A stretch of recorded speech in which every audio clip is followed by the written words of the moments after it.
حالیہ جنگ بندی نے دنیا بھر میں ایک اہم بحث کو جنم دیا ہے۔ اس کامیابی کا اصل کریڈٹ کس کو دیا جائے؟ اگرچہ نوبل امن انعام جیسی باتیں ابھی قبل از وقت ہے، لیکن ایک حقیقت اب بالکل واضح ہو چکی ہے۔ پاکستان اب صرف حالات کا سامنا کرنے والا ملک نہیں رہا، بلکہ ان کی سمت متعین کرنے والا ملک بن رہا ہے۔ اور اس تبدیلی کے مرکز میں دو اہم شخصیات کھڑی ہے، وزیر اعظم میاں محمد شہباز شریف اور فیلڈ مارشل سید عاصم منیر۔ یہ کہنا غلط نہیں ہوگا کہ ان دونوں نے مشکل ترین حالات میں نہ صرف قیادت کی بلکہ ایک واضح سمت بھی دی۔ وزیر اعظم شہباز شریف نے سیاسی طور پر بردبار اور حقیقت پسندانہ سفارتکاری کو فروغ دیا۔ انہوں نے عالمی طاقتوں کے ساتھ تعلقات کو نہ صرف برقرار رکھا بلکہ انہیں مؤثر انداز میں استعمال بھی کیا۔ دوسری طرف فیلڈ مارشل سید عاصم منیر نے عسکری استحکام، اسٹریٹجک صبر اور ذمہ دارانہ رویے کا مظاہرہ کیا۔ ان کی قیادت میں پاکستان نے نہ صرف خود کو براہ راست تصادم سے دور رکھا بلکہ ایک مضبوط اور قابل اعتماد ریاست کے طور پر اپنی پہچان بھی قائم کی، جس میں پاکستان نے نہ صرف فریقین کو قریب لانے کی کوشش کی بلکہ ان حالات کو بھی متاثر کیا جن میں فیصلے کیے گئے۔ اور اس تمام عمل میں ایک اور اہم عنصر تھا، پاکستان کا ایک ذمہ دار ایٹمی ریاست ہونا۔ اس حیثیت نے پاکستان کو ایک سنجیدہ، مضبوط اور ناقابل نظر انداز قوت بنایا۔ یہی وجہ ہے کہ پاکستان کی بات کو سنا گیا اور اس کی کوششوں کی اہمیت دی گئی۔ یہاں سفارتکاری کو سمجھنا نہایت ضروری ہے۔ سفارتکاری صرف بیانات دینے یا ملاقاتیں کرنے کا نام نہیں ہے، یہ دراصل اعتماد پیدا کرنے، تعلقات کو متوازن رکھنے اور صحیح وقت پر درست فیصلے کرنے کا فن ہے۔ پاکستان نے اس بار یہی کیا۔ پاکستان نے خاموش لیکن مؤثر سفارتکاری کے ذریعے مختلف ممالک کے ساتھ رابطے قائم کیے۔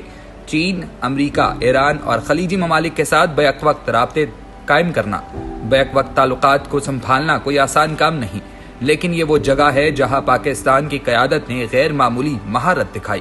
یہ صرف ثالثی نہیں تھی، یہ ایک فعال سفارتی حکمت عملی تھی۔ لیکن ہمیں یہ بھی یاد رکھنا ہوگا کہ یہ سفر آسان نہیں تھا۔ معاشی دباؤ، جغرافیائی پیچیدگیاں اور عالمی طاقتوں کے درمیان توازن قائم کرنا، یہ سب سے بڑا چیلنج اپنی جگہ موجود تھے۔ اس کے باوجود پاکستان نے نہ صرف خود کو سنبھالا بلکہ ایک مثبت کردار ادا کیا۔ خواتین و حضرات، اگر یہ جنگ بندی برقرار رہتی ہے تو یہ صرف ایک وقتی کامیابی نہیں ہوگی بلکہ یہ پاکستان کی سفارتی کامیابی کا ایک مضبوط ثبوت ہوگی۔ تاہم خطرات اب بھی موجود ہے، خاص طور پر اسرائیل کے رویے کی صورت میں، جہاں ماضی میں بات چیت اور عملی اقدامات کے درمیان فرق دیکھا گیا ہے۔ یہی وہ مقام ہے جہاں پاکستان کو مزید فعال، واضح اور مضبوط رہنا ہوگا۔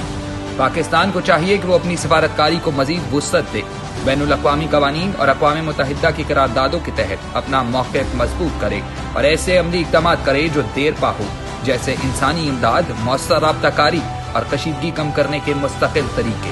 سب سے اہم بات یہ ہے کہ اس کامیابی کو کسی ایک فرد یا ادارے تک محدود نہ کیا جائے بلکہ اسے ایک قومی کامیابی بنایا جائے، کیونکہ مضبوط قومیں اجتماعی کوششوں سے ہی آگے بڑھتی ہے۔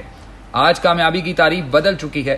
کامیابی یہ نہیں کہ مسئلہ فوراً حل ہو جائے بلکہ یہ ہے کہ کشیدگی کو قابو میں رکھا جائے، بات چیت جاری رہے اور حالات مزید خراب نہ ہونے دے۔ خواتین و حضرات، یہ ایک نیا موقع ہے، ایک نیا آغاز۔ پاکستان اب صرف رد عمل دینے والا ملک نہیں رہا بلکہ ایک ایسا ملک بن سکتا ہے جو عالمی حالات پر اثر انداز ہو۔ اور اس تبدیلی میں وزیر اعظم شہباز شریف کی سیاسی بصیرت اور فیلڈ مارشل عاصم منیر کی عسکری حکمت عملی نے ایک کلیدی کردار ادا کیا۔ لیکن اصل سوال اب بھی باقی ہے، کیا ہم اس کامیابی کو برقرار رکھ سکیں گے؟ یہی فیصلہ کرے گا کہ پاکستان صرف ایک موقع سے فائدہ اٹھانے والا ملک بنتا ہے یا ایک ایسا ملک جو مسلسل عالمی منظرنامے کو متاثر کرتا ہے۔ اگر ویڈیو اچھی لگے تو لائک، شیئر اور سبسکرائب ضرور کیجیے گا۔ اللہ حافظ۔